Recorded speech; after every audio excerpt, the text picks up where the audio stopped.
అన్నం ఆరబెట్టుకోవాలి. ఉడికిన అన్నాన్ని ఇలా కదిలించుకొని, అన్నం అయితే ఆరిపోయింది, వేసేసుకొని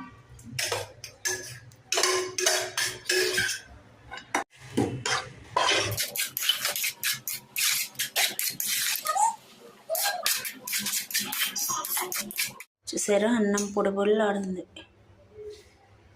ఇంకా ప్రెగ్నెన్సీ కన్ఫర్మ్ అయింది. ట్యాబ్లెట్లు అయితే ఇచ్చారు డాక్టర్లు. ఇంకా చూపించుకొని ఆ నైట్ అమ్మ వాళ్ళ ఇంట్లో ఉండకూడదని ఇంకా నేను మా ఇంటికి అయితే వచ్చేసాను. ఆ నైటే వచ్చేసాక ఇంకా అలాగే రోజులు గడుస్తూ వచ్చాయి. ఇంకా థర్డ్ మంత్ కూడా వచ్చేసింది. థర్డ్ మంత్ వచ్చాక అమ్మ వాళ్ళు అయితే నన్ను తీసుకొని వెళ్ళారు. ఇంకా తీసుకెళ్ళాక వీక్లీ వన్ అలా మా వారు వస్తూ నన్ను చూసి వస్తూ ఉండేవాళ్ళు ఫ్రెండ్స్. అలా వస్తూ వెళ్తూ ఒకసారి నా కాడకు రావాలని నైట్ వస్తుంటే అతనికి యాక్సిడెంట్ అయింది.